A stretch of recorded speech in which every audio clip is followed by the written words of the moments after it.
안녕하세요. 또라빗입니다.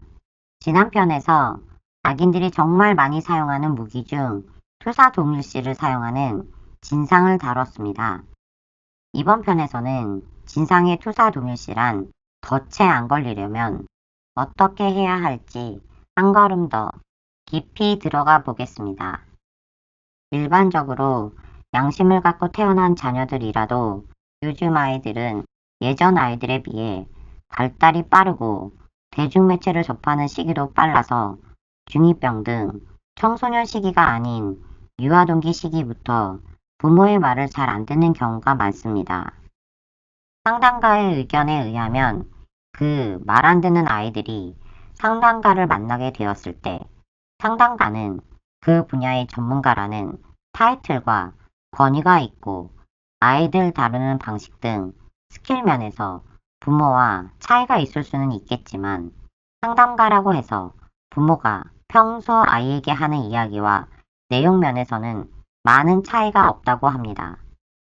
그런데 아이들에게 같은 내용의 이야기를 상담가가 하면 아이가 바로 수긍하지만 부모가 하면 바로 튕겨버리고 말을 안 듣는다고 합니다.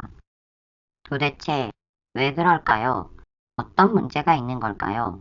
이 부분에서 가장 큰 차이는 바로 신뢰입니다. 사람과 사람 사이에 신뢰가 형성되기 전에는 그 어떤 해석이나 조언도 전혀 영향력을 발휘하지 못합니다. 일단 서로 신뢰가 형성되면 상대방의 말투나 표현 방식이 어떻든지 충고나 비판이 화살처럼 날아와 가슴에 팍팍 꽂혀 고통스러울지라도 오히려 값진 충고로 너무 써서 삼키기 힘들더라도 몸에 좋은 인생에 도움이 되는 약이라 생각하고 감사하면서 받아들일 수 있습니다. 기업체나 사회에서 회의를 할 때 상사들은 뭐든지 어떤 이야기든 자유롭게 의견을 펼치라고 합니다. 이때 직원들이 활발하게 의견을 이야기하나요? 아니죠. 평소 엄청 활발하던 직원들도 조용히 눈치를 보다가 시간은 흘러가고 결국 윗사람 의견대로 대충 회의를 끝냅니다. 왜 이럴까요? 이미 여러 가지 경험을 토대로 상사의 말을 곧이곧대로 그대로 받아들여 자유롭게 이야기했다간 나중에 어떤 엄청난 불이익으로 돌아올지 모른다는 불신이 존재하기 때문입니다. 일반적인 인간관계에서 신뢰가 형성되려면 상대방의 마음을 알고 싶은 사랑을 바탕으로 하는 관심으로 그 마음을 알았다면 감정의 일치가 아닌 공유, 즉 상대방의 마음에 감정에 이입을 할 수 있는 공감이 필요합니다. 감정을 공유하는 공감이란 영화를 같이 보던 친구가 슬퍼서 눈물을 흘립니다. 그렇다고 나도 친구와 똑같이 슬픈 마음으로 같은 감정이 되어 눈물을 흘리는 감정의 일치 상태가 되어야 하는 것은 아닙니다. 그냥 어떤 부분에서 그렇게 슬펐어? 어떤 느낌을 받았어? 하고 친구의 경험과 감정을 나누는 것. 그렇게 감정이입의 정도가 넘치지도 덜하지도 않는 것이 좋은 공감입니다. 요즘엔 일반적인 정상적인 인간관계에서도 이런 공감을 서로 쉽게 주고받기 어려운 세상이 된 것이 정말 안타깝습니다. 설령 누군가와 이런 관계였다고 하더라도 그 관계에 악인이 한 명이라도 끼어들면 교묘하고 교활한 악인의 말장난과 이간질이 눈에 안 보이는 바이러스처럼 퍼지고 여기저기 그 말에 빠져들어 세뇌당해 행동하는 플라잉 몽키가 생성되기 때문에 이미 형성된 관계마저도 한순간에 쉽게 깨져버립니다. 악인들은 관계를 형성할 때 항상 상대보다 우위를 차지하고 조종하고 자기 맘대로 움직이도록 통제합니다.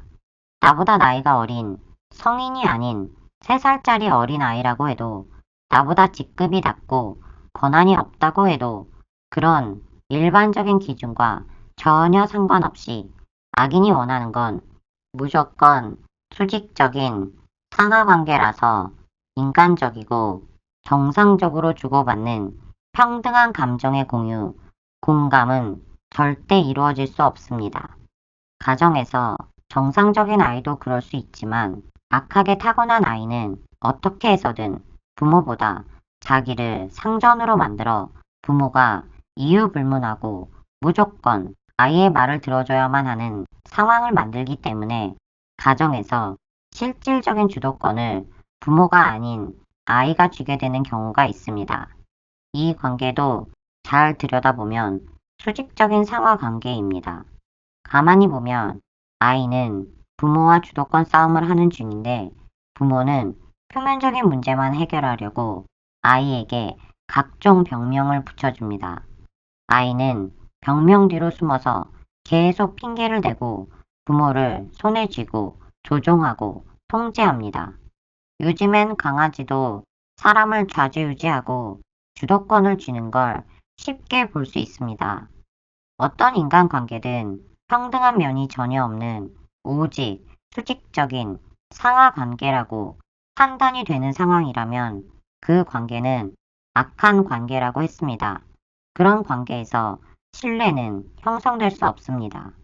또한 관계가 가족이라도 회사의 최고 경영자라도 선생님이나 교수 같은 교육자라도 종교단체의 지도자, 의사나 변호사, 경찰같이 믿을 만한 타이틀을 가진 사람이라고 해도 그 선하고 바른 타이틀이 곧 그 사람일 거라는 무의식적인 고정관념을 갖고 무턱대고 무조건 믿을 만한 사람이라고 생각하고 믿어서도 안 됩니다.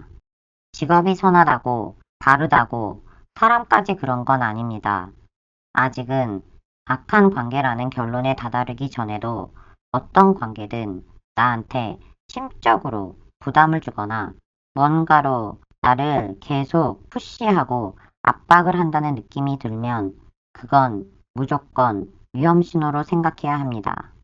나를 푸시하는 사람을 나로 바꿔 생각해 봤을 때 나는 내 친구에게 그 사람처럼 대하지 않을 거라면 나는 그렇게 푸시하지 않고 친구를 기다려줄 거라면 일단 그 관계에 대한 생각 정리가 될 때까지 즉각적인 액션을 취하지 말고 멈춰야 합니다. 내가 악인을 아무리 좋아하고 믿고 있다고 해도 내 주변에 악인과 친하지 않은 사람이 내가 하는 악인의 이야기를 듣고 근데 그 사람 뭔가 이상한데? 이거 좀 이상한데?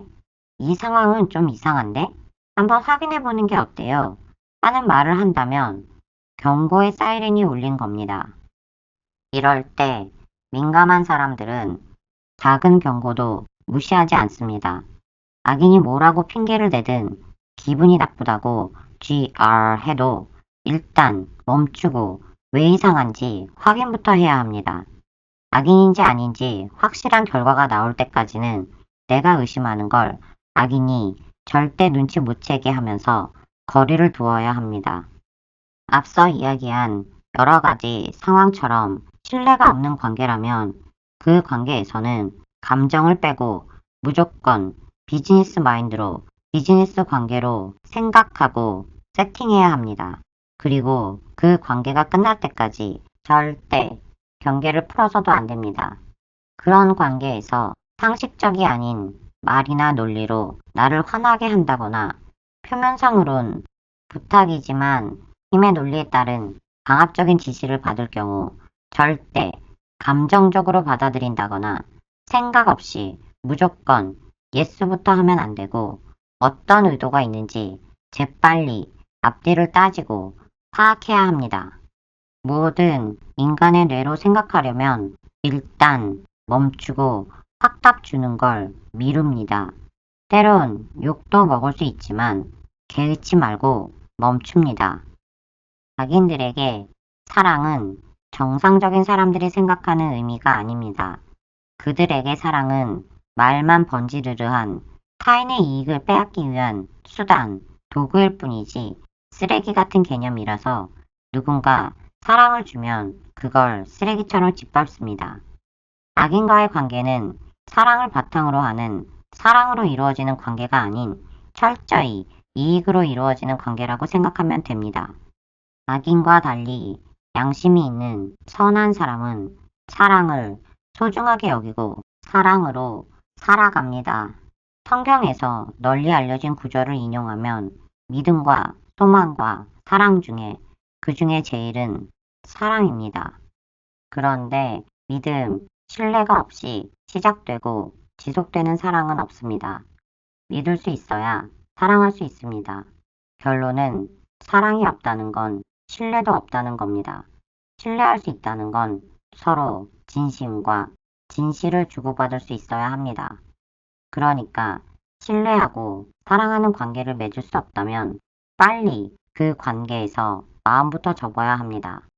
가족이라도 악인과의 관계에서는 감정 빼고 철저하게 비즈니스적인 마인드, 우리나라에서 일반적으로 생각하는 정치적인 마인드로 내가 손해보지 않는 관계를 이어나가고 되도록 감정적으로 상처를 받는다거나 악인과 싸우면서 시간 낭비를 하지 않는 것이 좋습니다. 부모가 악인인 경우라면 정상적인 부모와 달리 사랑이 없는 양육을 하고 책임도 지지 않습니다. 이런 부모는 회사의 대표 정도로 생각하면 됩니다. 부모하고 회사 대표와 같은 관계를 유지하면서 최대한 빠르게 시드머니를 모아 독립을 할 준비를 비밀리에 계획하고 진행해야 합니다. 하지만 부모가 폭력적이라 생명의 위협까지 느낀다면 일단 도망쳐서 어떤 폭행도 안 당하는 것이 최우선입니다.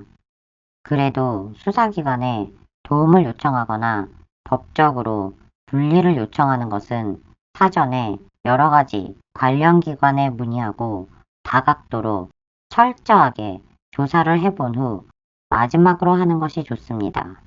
아기는 싸움을 위해 태어난 맹견, 포식자라서 섣불리 하면 이도저도 안 되는 더 안 좋은 상황이나 위험한 상황에 처할 수도 있기 때문에 가급적 상대방이 눈치 못 채게 끊는 것이 제일 좋지만 그게 어렵다면 맹견을 상대할 때처럼 미리 만반의 준비를 하고 아군이 있다면 지원도 요청하고 끝까지 강하게 상대해서 뱀이 다시는 날 물지 못할 정도로 머리를 쳐들지 못하게 밟아버려야 합니다.